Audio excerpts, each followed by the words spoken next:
Eh bien, bonjour à tous. On va commencer tranquillement ce matin notre événement. Je me présente, Michael Sinatra. Je suis le directeur du Centre de recherche interuniversitaire sur les humanités numériques.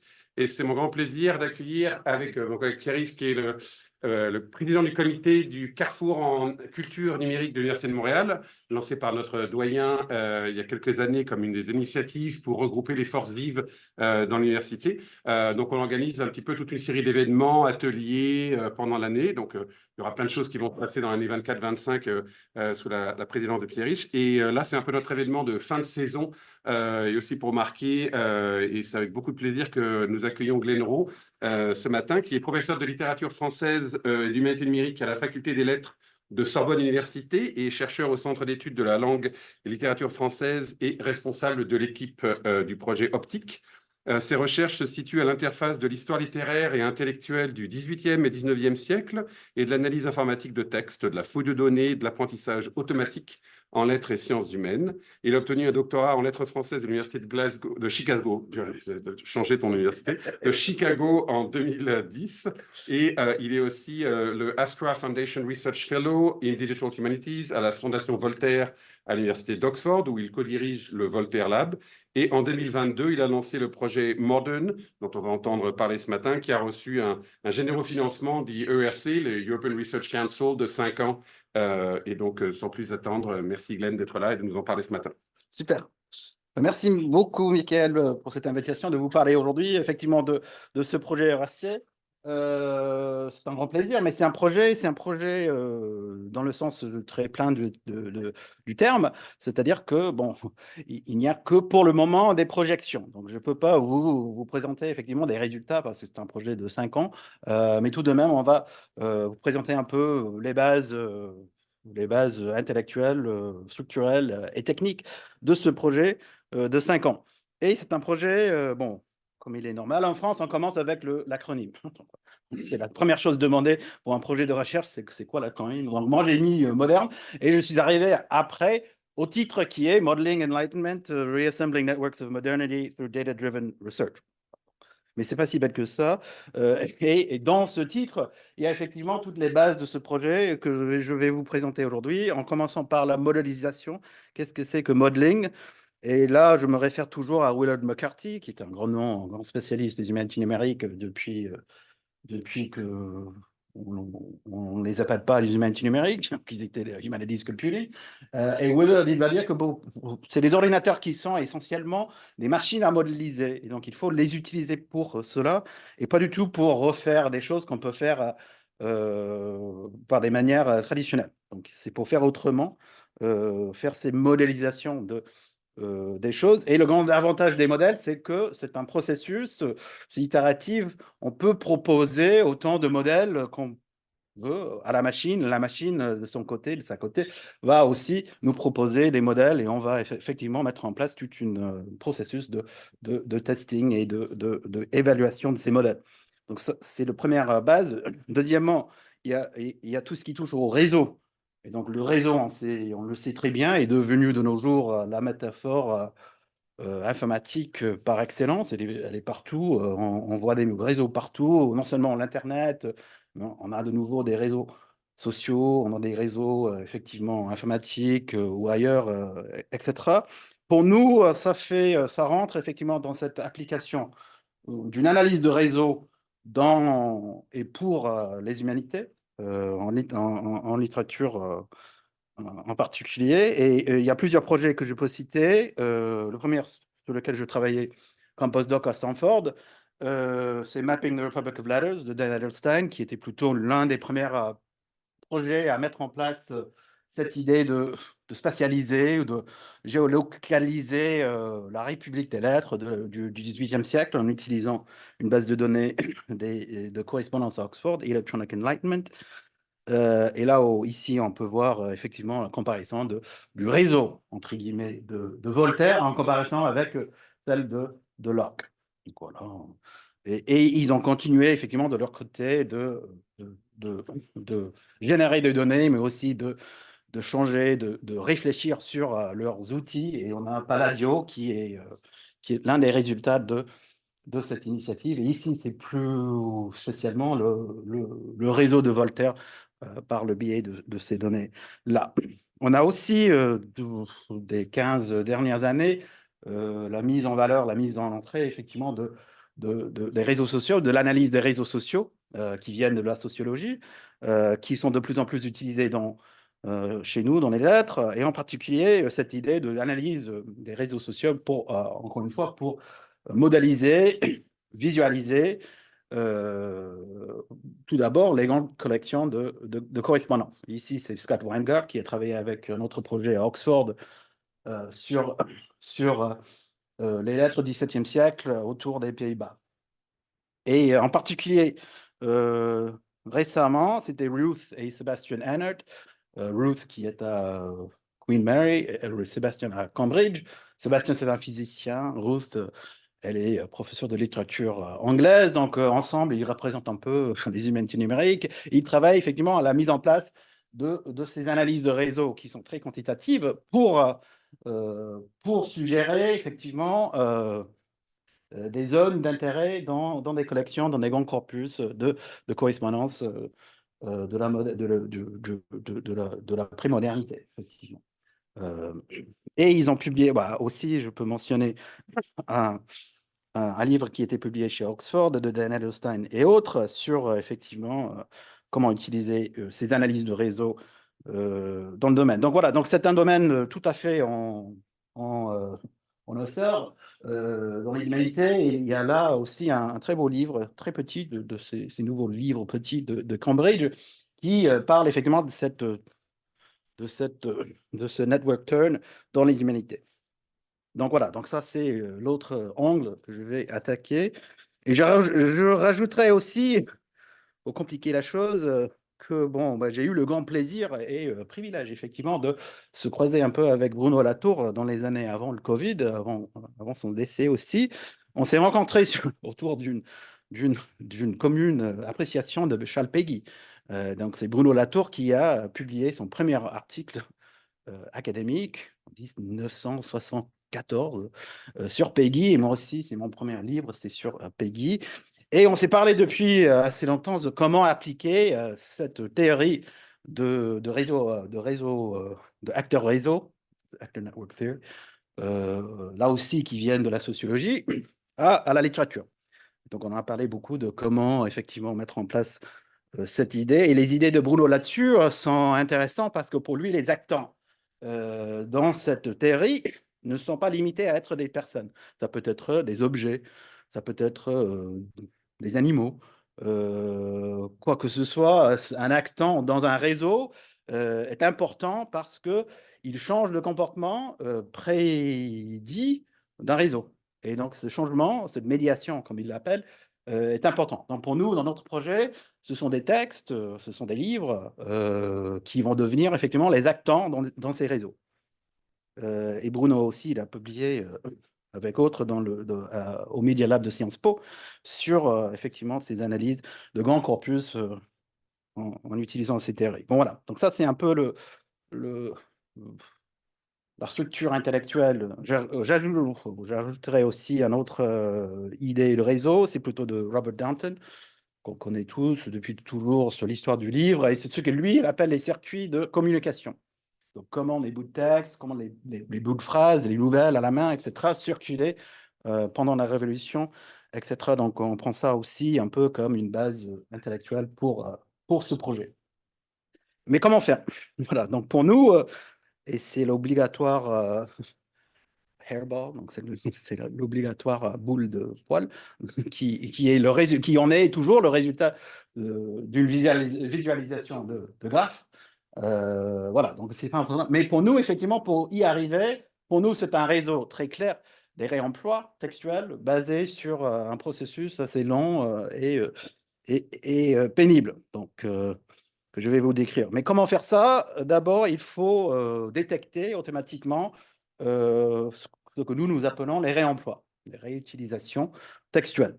Et pour cela, on utilise un logiciel qu'on a mis en place en 2010 à l'Université de Chicago, là où je faisais ma thèse, qui s'appelle Texpert et qui fonctionne très bien, et donc qui est capable effectivement de d'identifier des régions de similarité dans deux grands corpus censés sensiblement différents. Donc, c'est une application de alignement de séquences qui vient effectivement, enfin, l'inspiration vient de la bioinformatique, de la séquençage de RDN, etc.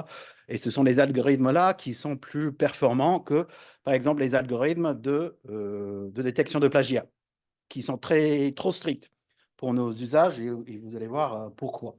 Et c'est assez simple, donc on prend, bah, il faut pré-traiter tous les documents, il faut les transformer en ce qu'on appelle les n-grammes. Pour nous, on utilisait normalement les trigrammes, donc les groupes de 3 mots. Donc le premier, l'incipit de contrat social, l'homme est né libre partout, les données faire, etc. Ça devient très bêtement pour la machine, homme libre partout, il y a un petit chevauchement, libre partout faire croix. Et l'idée, c'est que entre deux textes censés être différents, l'événement homme libre partout est assez rare. Et donc, si on trouve deux occurrences de hommes libres partout, l'algorithme s'arrête, va dire que oui, c'est intéressant. Il fait la mesure à droite et à gauche de ces trigrammes pour voir si c'est un match ou non. Avec une souplesse qui est très importante en lettres, parce qu'on a souvent des gens qui citent par mémoire, qui contournent volontairement les citations, il y a des données qui sont très fautives, qui a des lacunes, etc. Voilà. Et on a construit ce système effectivement pour un projet précis basé sur l'encyclopédie de Diderot de d'Alembert.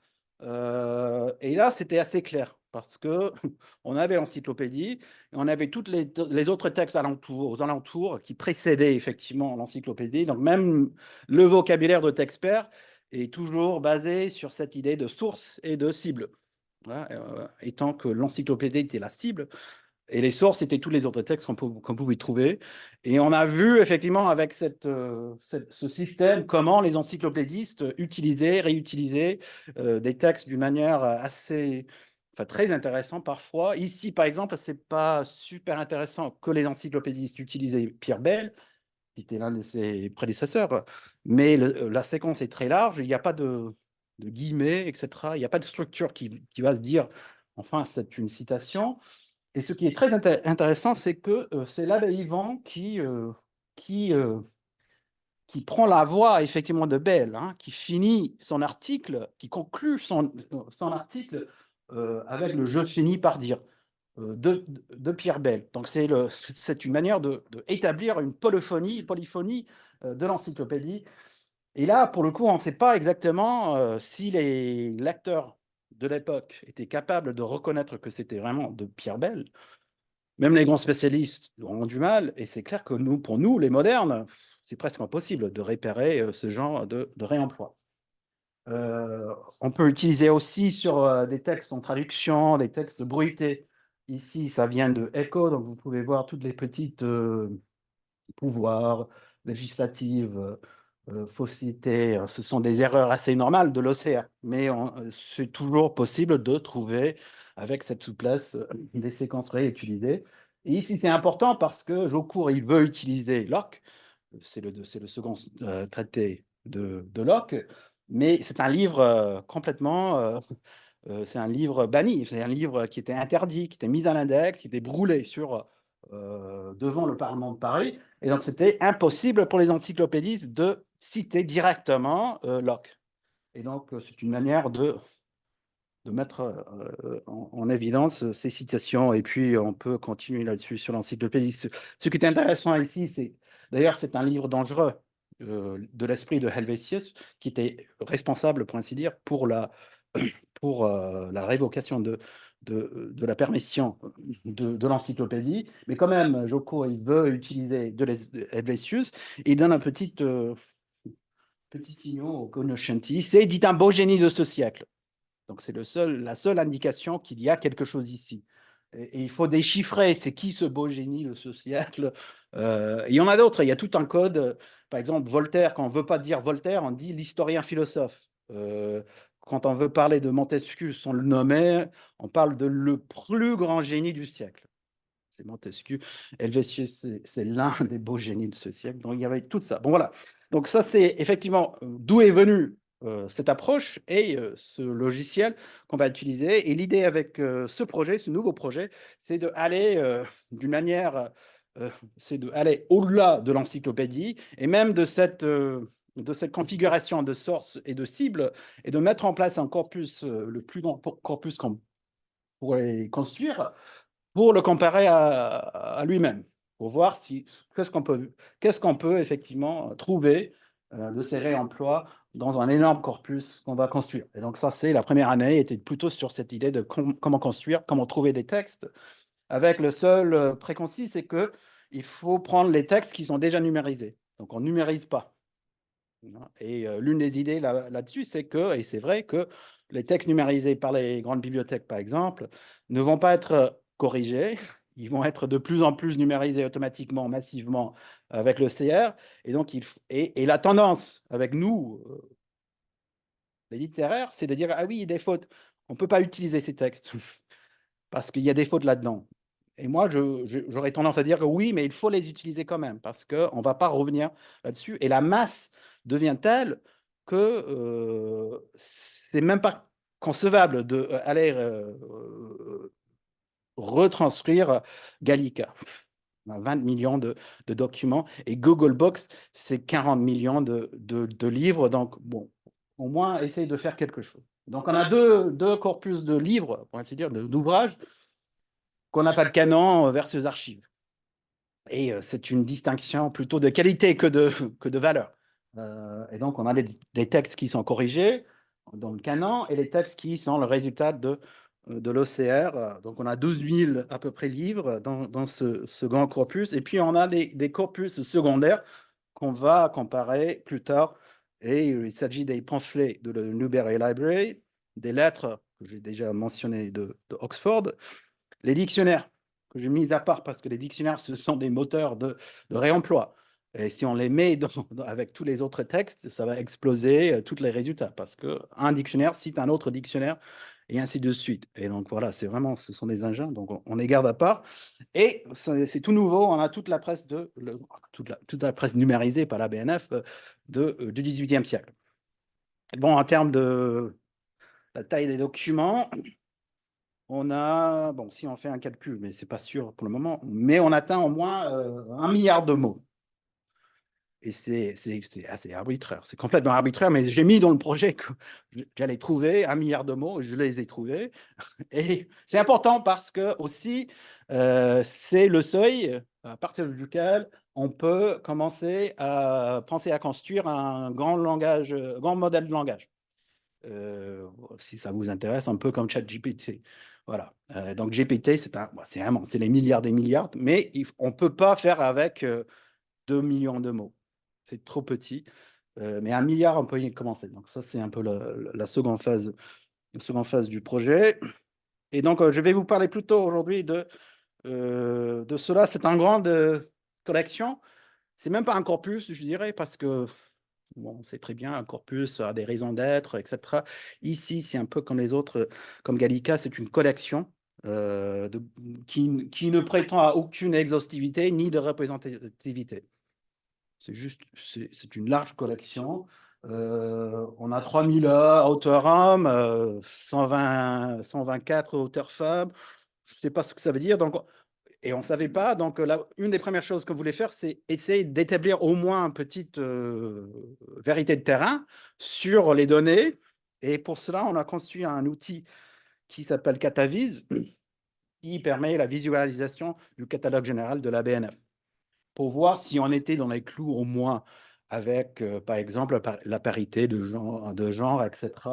Et ici, on voit que pendant le XVIIIe siècle, les auteurs femmes atteignaient un sommet en 1788 de 3,6%.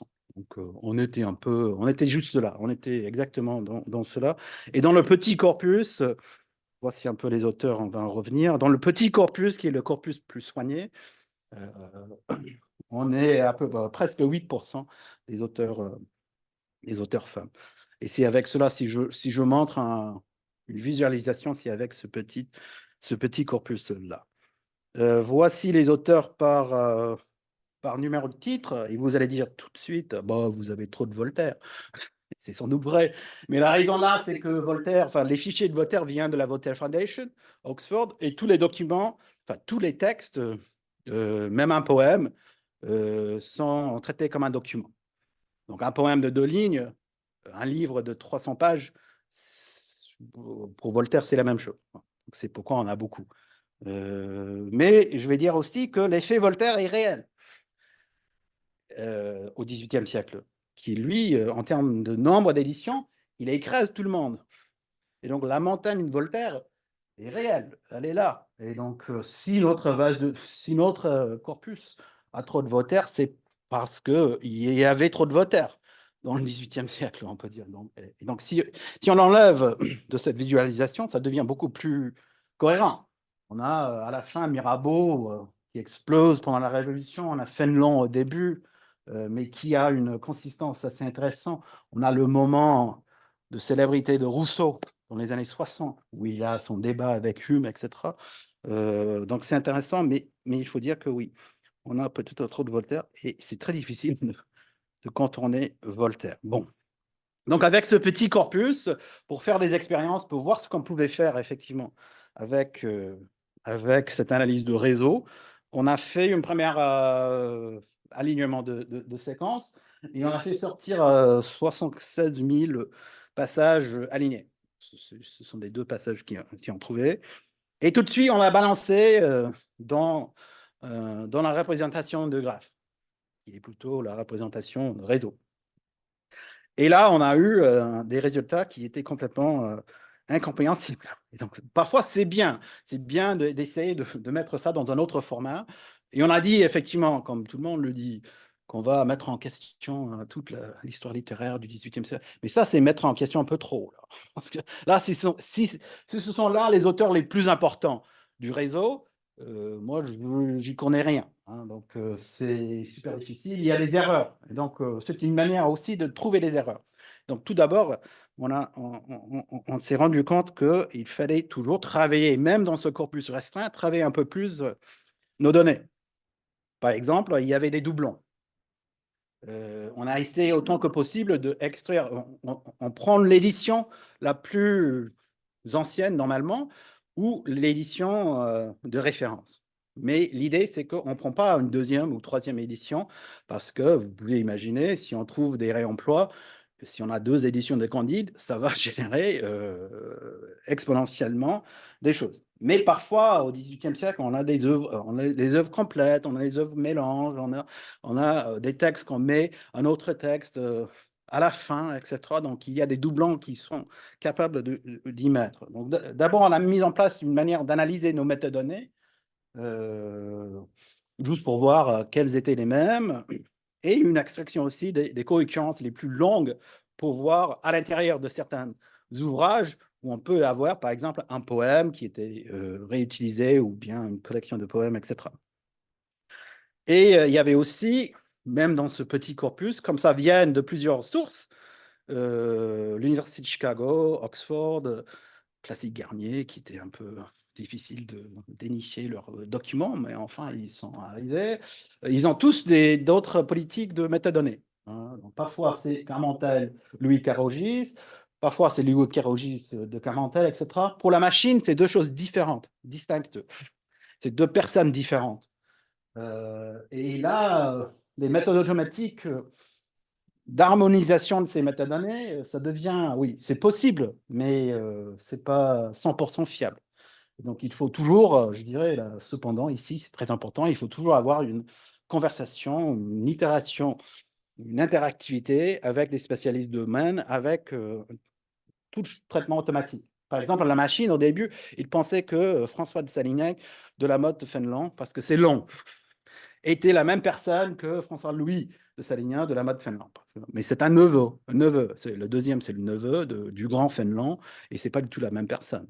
Mais pour la machine, c'est assez similaire. Ça contribue à cette chose-là. Donc voilà, c'était une première chose. La deuxième chose qui était la chose la plus épineuse, c'était qu'il y avait énormément de bruit dans un sens un peu bizarre de notre projet, mais ce sont des textes, c'est l'algorithme qui fait son boulot, un peu trop bien, je dirais, que fait ce qu'on demande. C'est-à-dire que dans tous ces textes, et en tout texte, il va y avoir des séquences très longues qui n'ont pour nous aucun intérêt, mais qui existent. Donc, tout ce qui touche au paratexte, au privilège du roi, aux citations, dans les lettres, c'est toujours en fin de lettre, veuillez agréer, monsieur, mes sentiments les plus, etc. C'est pour l'algorithme, c'est parfait parce qu'il y a toujours des petits changements, c'est très long, il y a suffisamment de trigrammes là-dedans, mais pour nous, ça n'a aucun intérêt parce qu'il n'y a pas de co-référence, il n'y a pas de co-occurrence, c'est pas la même chose. C'est la même, il y a une similarité. Donc là, il fallait construire tout un système pour identifier et filtrer ce bruit. Et la typologie, vous pouvez voir, ces occurrences bruitées est très variable et très difficile de voir. Donc ici, bon, on est très bien. Auteur de l'essai sur l'histoire générale, bah, ça c'est Voltaire. Donc est-ce qu'il faut enlever ça? On n'est pas sûr. Bon citoyen, bon époux et bon père, ce sont des expressions figées. Qu'est-ce qu'on fait avec les expressions figées? En soi, elles sont intéressantes. Mais si on les met dans un réseau, on va voir pourquoi c'est compliqué. C'est très difficile de donner un point d'origine de ces expressions figées parce qu'ils circulent un peu comme cela. Voilà. Bon, donc on a entraîné un modèle BERT qui est un grand modèle de langage, je viens de, de, de noter, pour filtrer, au moins pour établir un modèle de paratexte.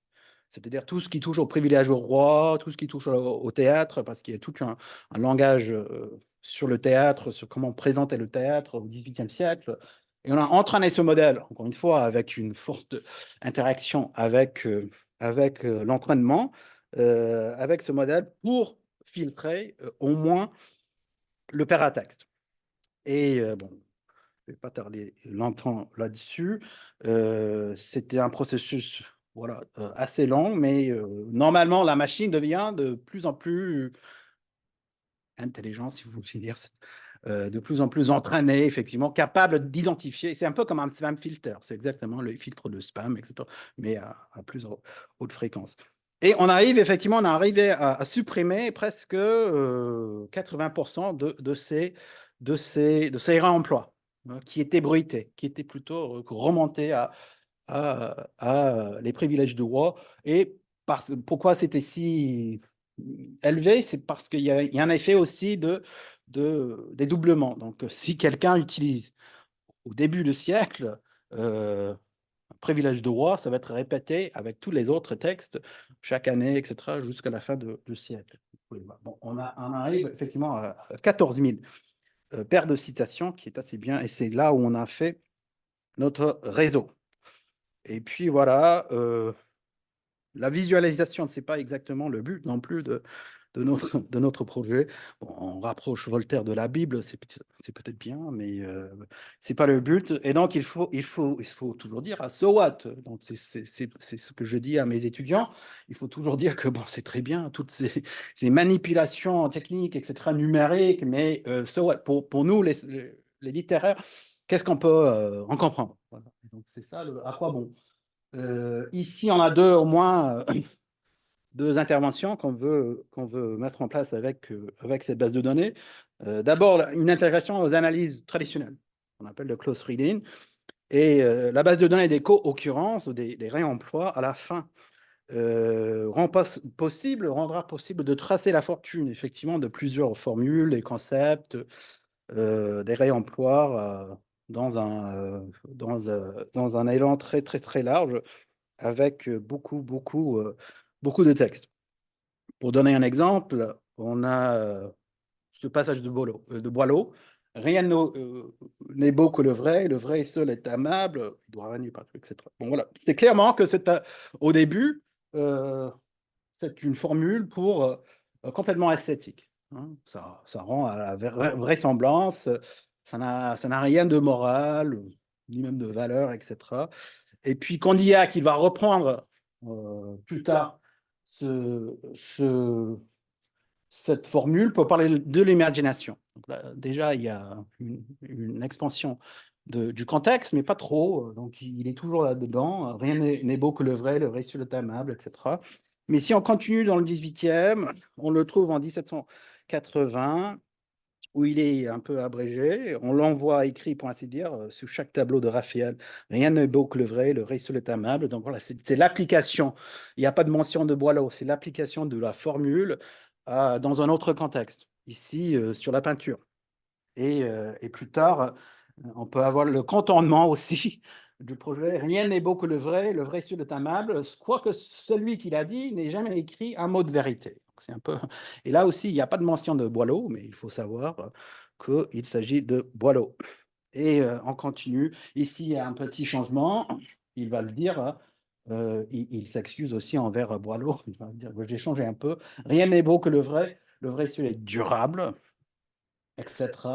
Et on le trouve dans d'autres contextes assez intéressants, sur un traité sur la fausse monnaie, pourquoi pas. Dans les pensées républicaines, qui est un texte qui est devenu pour nous très intéressant parce que c'est une collection de maximes. Et c'est là où on a testé, effectivement, en utilisant ce texte, on a testé tous nos paramétrages de l'algorithme pour être sûr qu'on pouvait, autant que possible, identifier les passages sans introduire trop de bruit. Parce qu'il y a toujours cette gageure entre précision et ce qu'on appelle en anglais recall. Rappel, c'est ça. Voilà. Et on voit très bien que ça a changé complètement de valeur, de valence. Ici, il n'y a pas de mention de Boileau, rien au beau que le vrai sur le aimable. C'est avec toutes les autres, c'est clair qu'il y a un aspect moral qui s'est introduit dans cette maxime. Et puis, à la fin, il y a même un aspect religieux qui s'introduit ici avec cela. Donc voilà, donc, bon, vous pouvez dire oui, mais c'est possible de faire ça déjà, d'abord, maintenant avec les bases de données, c'est vrai, mais il faut savoir en amont que vous vous intéressez à ce passage-là. Mais l'avantage de notre système, c'est qu'on n'a pas c'est cette idée de data-driven, de cette idée, on n'a pas de préconçu, il faut faire les calculs, il faut faire ressortir les passages et puis on peut les tracer. Tout d'abord, dans ce deux. Voilà, il y a toujours des caveats. Il faut dire que, bon, on a vu que les passages, quand ils sont réemployés, ils ont tendance de devenir plus petits. C'est normal. Ils sont en train de devenir les lieux communs. Mais rien n'est beau que le vrai est trop petit pour notre système. Parce que on n'a que trois mots pleins. Rien beau vrai. Donc, il n'y a pas de chevauchement. Donc, si on n'a pas le reste de la phrase, on va le sauter. Et c'est un peu dommage, mais comme je vous ai dit, si on fait plus de précision, on va avoir un bruit énorme. Parce qu'on va avoir des passages qui ne sont pas du tout reliés. Ce sont des passages qui sont que trois mots en commun, en français, dans une phrase, etc. Et c'est pas fini. Il y a aussi cette question des erreurs ou des changements qui devient difficile pour l'algorithme. Ici, il n'est point de serpent ni de monstre odieux qui, par la réalité, ne puisse plaire aux yeux. Bon, c'est difficile dans la première chose parce ça coupe un peu, il y a des erreurs. Et donc, la deuxième partie, c'est pas suffisant pour l'avoir parce qu'il y a des erreurs, etc., de l'OCR. Dans le deuxième, ça devient difficile parce il saute. Donc, il ne dit pas ni à un monstre odieux, il dit il n'y a point de serpent qui par là est limité. Et donc, si on n'a pas le paramétrage, mais, voilà. Donc, mais il n'y a pas de réponse, je dirais, parfaite là-dessus. On a fait des expériences. Si on allait vers une précision 100%, c'est très difficile avec nos collections. Et ça va introduire, soit ça va réduire les choses qu'on va manquer, qu'on ne veut pas, ou introduire un bruit incroyable qui est impossible de filtrer. Voilà. Et deuxièmement, voilà, ça revient à cette idée de remettre en question l'histoire littéraire du XVIIIe siècle. Bon, comment faire cela? Bon, avec ce réseau, si on arrive à faire la mise en réseau de de ce corpus, de ces réemplois, ça peut stimuler effectivement de nouvelles réflexions autour de qu'est-ce que c'est qu'un auteur, qu'est-ce que c'est que l'influence, un texte, un ouvrage, etc. Avec ces nouvelles méthodologies. Et c'est là où je reviens sur cette idée de modélisation. Pour moi, l'intérêt d'utiliser les ordinateurs ou bien ce qu'on appelle aujourd'hui les intelligences artificielles, un peu bêtement, euh, l'apprentissage automatique, etc., c'est pour faire des choses que nous ne sommes pas capables de faire nous-mêmes. Donc, ce n'est pas pour faire plus vite. Ça, c'est un peu la première génération humanité numérique. C'est faire plus vite ce qu'on pouvait faire. C'est faire au 19e siècle, une concordance, ça prend 20 ans à établir. Maintenant, on peut faire une concordance en 20 secondes avec Voyant Tools, etc. Mais il faut dépasser cette première démarche et faire des choses qu'il est impossible pour nous, effectivement, de faire ces calculs, de faire ces modélisations que la machine est capable de faire. Voilà. Mais il faut se demander toujours ces questions. Donc, avec ce modèle, qu'est-ce que c'est qu'un texte? Qu'est-ce que c'est qu'un auteur? Qu'est-ce que c'est que les liens intellectuels que vous voulez mettre en place? Et quels sont les avantages de ce modèle et cette nouvelle définition d'influence qui peut en découler? Voilà. Bon, très vite, un texte pour nous, c'est un fichier XML avec sa propre histoire, etc., sa propre politique comme vous avez vu, de métadonnées, etc., qu'il faut essayer autant que possible d'harmoniser avec tous les autres textes.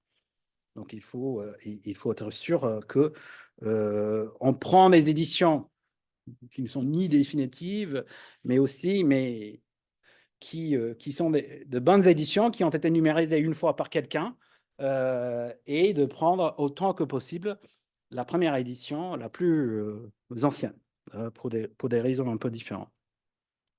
Et cette idée de première édition, c'est une nécessité pour nous parce qu'on a un modèle de diffusion en tête qui est plutôt que ça commence quelque part un texte et ça va être réemployé, réemployé, réemployé, etc. Et c'est pourquoi si on n'utilise pas la première édition ou autant que possible, ça va donner des résultats un peu bizarres.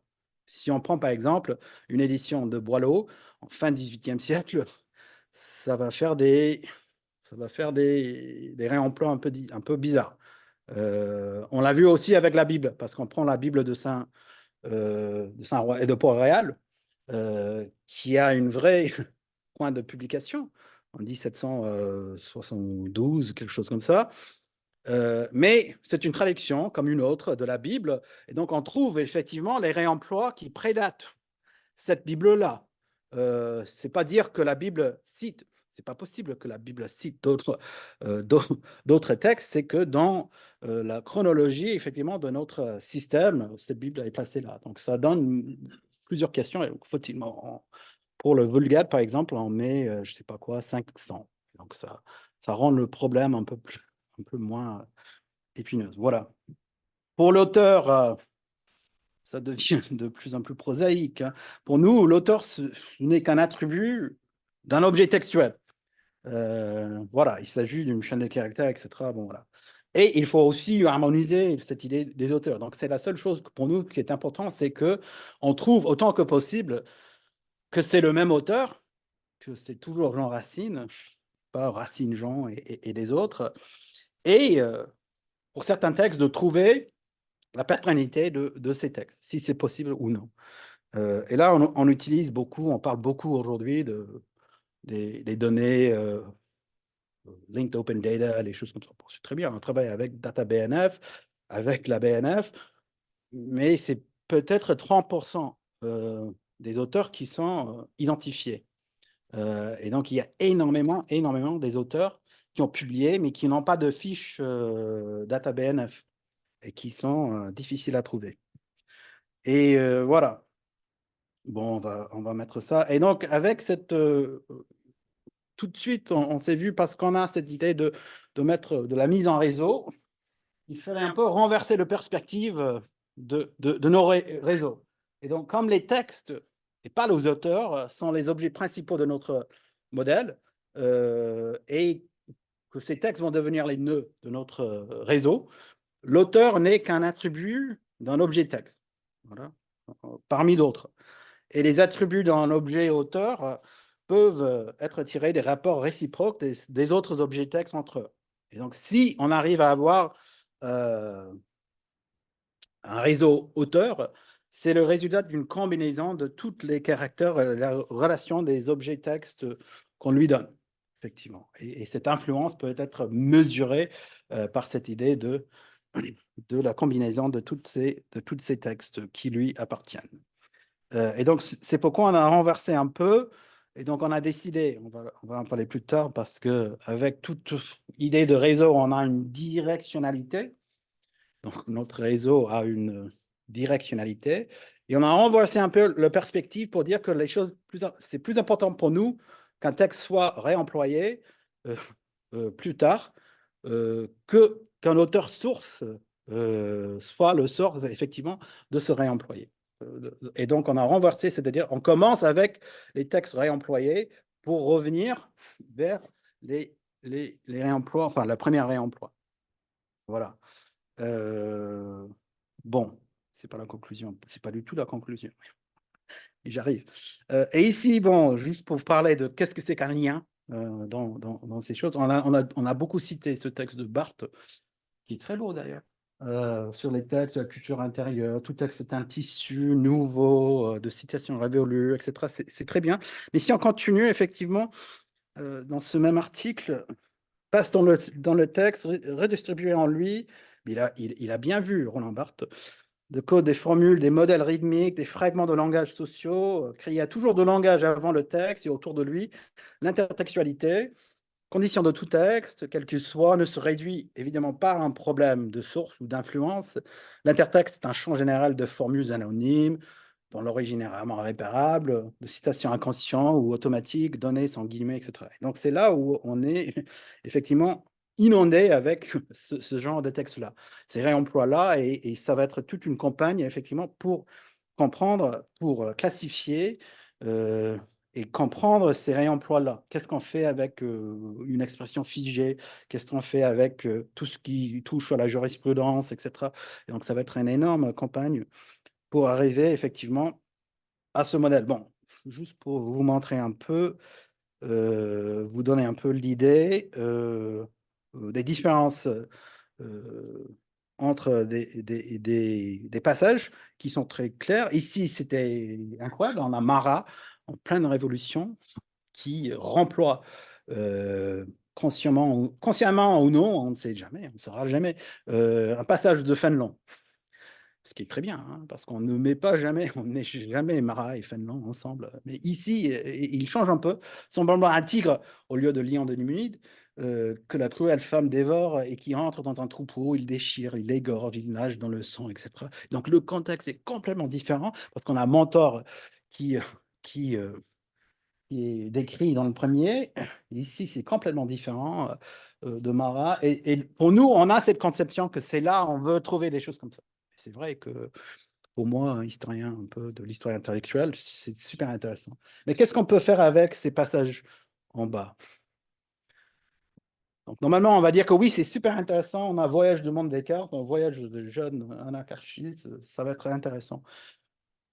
Mais c'est qu'une formule, hein, c'est une description de la Terre. La Terre est froidée, des éléments. Mais il faut garder. Mais est-ce que cela aura la même valeur dans notre réseau que celui-ci? C'est une question ouverte. Mais là, encore une fois, la machine est bête. La machine fait son travail. C'est pour nous, effectivement, c'est la machine qui propose, c'est nous qui le dispose. Voilà, c'est un peu ça. Bon, et pour terminer très vite sur cette idée de réseau, bon, l'une des choses qui sont pour moi, j'ai combien de minutes là? Ok, oui, oui, très vite, mais ça va, je vais abréger beaucoup. Cette idée d'analyse de réseau qui est pour moi très intéressant, parce qu'il faut traduire dans ce monde sociologique, mais aussi très quantitatif, euh, les phénomènes littéraires. Et donc, bon, mettre en relation, utiliser ces mesures très quantitatives. Bien sûr, ça veut dire qu'il faut trancher à un certain moment de quel réemploi on veut faire entrer dans ces réseaux et auquel fin. Mais effectivement, on peut utiliser ces réseaux pour faire des différents graphes. Et la théorie de graphes, c'est une théorie mathématique comme une autre, pour effectivement faire donner des profils ou des scores à des auteurs ou à des textes qui sont plus ou moins influents, plus influents qu'un autre. C'est un peu cette idée-là. Et si on pense ici, bon, je vais abreuver, voilà. Donc, il y a des mesures qui sont classiques dans l'analyse de réseau. Par exemple, le degré, la centralité de degré, c'est le nombre total des liens sortants, entrants. Donc, in degree, bon, c'est les liens entrants. Out degree, c'est les liens sortants. Mais là, ça nous donne effectivement cette idée que pour cette mesure-là, c'est un aperçu assez brut, mais intéressant d'influence. Et qu'un auteur va être ce que nous appelons une autorité, s'il a un in degree élevé. Eh bien, les observateurs vont être aussi des gens qui ont un out degré élevé, c'est-à-dire ils citent beaucoup, mais ils ne sont pas cités. Et évidemment, c'est une fonction chronologique. Par exemple, Racine, il ne peut pas être observateur, parce il va être une autorité et rien d'autre. Voilà, et donc c'est brut, mais c'est intéressant. Et c'est là la question aussi de la Bible s'impose par là. Mais il y a des questions aussi, on peut voir ici, c'est intéressant, c'est un mini réseau. Et bon, voilà, on a là Voltaire. Mais ce qui est intéressant, c'est plutôt ce petit cluster ici, c'est Fénelon. Et là, vous voyez, il y a un petit étoilage de Fénelon. Il est intéressant parce que Fénelon, il a ce qu'on appelle un très haut betweenness. Il n'y a pas de bonne traduction en français de toute cette idée. Et c'est-à-dire que c'est ce de mesure le nombre de fois qu'un nœud se trouve sur les chemins les plus courts entre deux autres nœuds. Et donc, cette idée de médiation qui était si fière à Bruno Latour, et c'est Fénelon qui est très bien, qui a une centralité betweenness très élevée, deuxième derrière Voltaire. Et on peut se dire, mais il est beaucoup moins cité en termes de nombre brut que, par exemple, la harpe. Mais il est plus cité, il se trouve à l'interface, effectivement, au pont entre plusieurs communautés. Donc, il va citer par la Bible, enfin, la Bible, il va être cité, il va citer la Bible, mais aussi Chateaubriand, Marmontel, Bernardin de Saint-Pierre, la harpe, etc. Et donc, il est ce que nous appelons un médiateur. C'est quelqu'un qui met ensemble tout le graphe ou toutes les différentes communautés du graphe.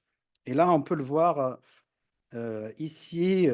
Ce qui est peut-être le plus intéressant, c'est PageRank. C'est une mesure de Google. C'est la mesure de Google qu'ils utilisent pour tout leur algorithme de recherche, pour donner cette idée des résultats qui sont pertinents à vous.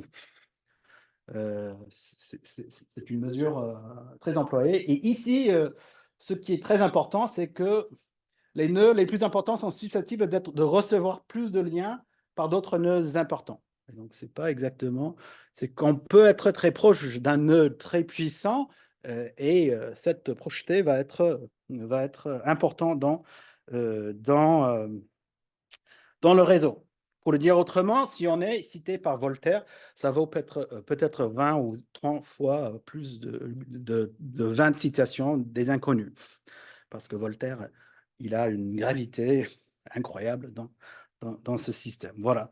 Et on peut voir ça avec Corneille et Racine, qui ont tous les deux, on peut le dire, pourquoi Corneille, qui est moins réemployé que Racine dans le graphe, a une PageRank plus élevée. Bon, c'est clair parce que Voltaire a écrit un ouvrage sur Corneille. Il a beaucoup cité Corneille. Par contre, Racine est plus un médiateur, il est plus partout. Il est cité par des auteurs d'une manière un peu différente, bien que Corneille se trouve un peu coincé dans ce réseau autour de Voltaire. Voilà, c'est pourquoi il a un betweenness très, très, très élevé.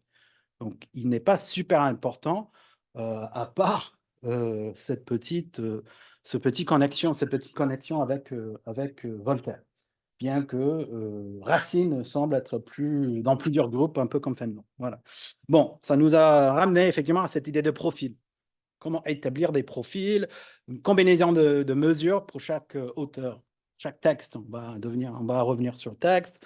Donc, on peut avoir les autorités pour des communautés restreintes, autorités pour le réseau, etc., observateurs, médiateurs, etc. Et puis, on arrive à Voltaire, qui est, euh, qui est numéro un dans toutes les mesures. Et oui, c'est vrai que c'est un outlier, voilà. Mais pour nous, il devient l'influenceur par excellence. C'est un mot qui n'existait pas au XVIIIe siècle, hein, mais non, mais ça va, on se permet ça parce qu'il est partout. Et même l'idée d'être un peu cité par Voltaire, ça va vous élever. Donc c'est un peu comme être retweeté par Kim Kardashian, ça va faire une carrière. Voilà, donc être recité par Voltaire, c'est magnifique. Bon, voilà, donc vous voyez comment on va y travailler. Autorité, observateur, c'est pas possible, comme je vous ai dit, c'est un peu chronologique. Donc le marquis de Sade se trouve à la fin de notre, de notre, de notre base de données. Donc c'est très difficile qu'il va devenir autorité, mais il peut être observateur. Une autorité et un médiateur ensemble, c'est un espèce de diffuseur. Observateur et médiateur ensemble, c'est un synthétiseur, quelqu'un qui synthétise, c'est la harpe par excellence. Et puis autorité, observateur, médiateur, c'est Voltaire pour le moment. Et c'est le seul cas qu'on a.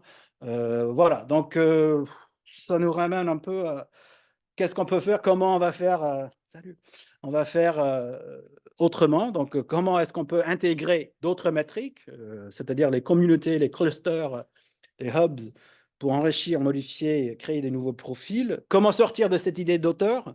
C'est un peu trop facile de faire ça, de dire oui, c'est Voltaire. Mais effectivement, comme je vous ai dit, l'auteur n'est qu'un attribut d'un texte. Donc, peut-être on va revenir sur des réseaux plutôt textuels. Sur un texte, c'est quoi le texte le plus important? C'est peut-être plus intéressant. Établissant des seuils numériques pour définir des profils, effectivement. Donc, bah, il faut le dire, hein, c'est un peu bizarre, mais à quel moment devient-on diffuseur au lieu de médiateur, au lieu de ça? Il faut donner un chiffre là-dessus. Et puis, on va essayer de donner un peu plus de prod sur les réemplois, soit automatiquement avec une analyse sémantique, ou soit juste une annotation classique de personnes.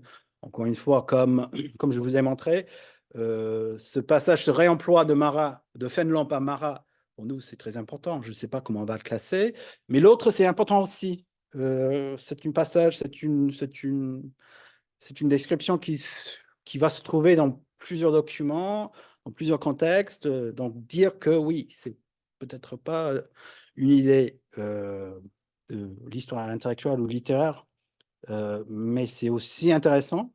Et puis, on va peu à peu, avec ces approches, enrichir nos métadonnées.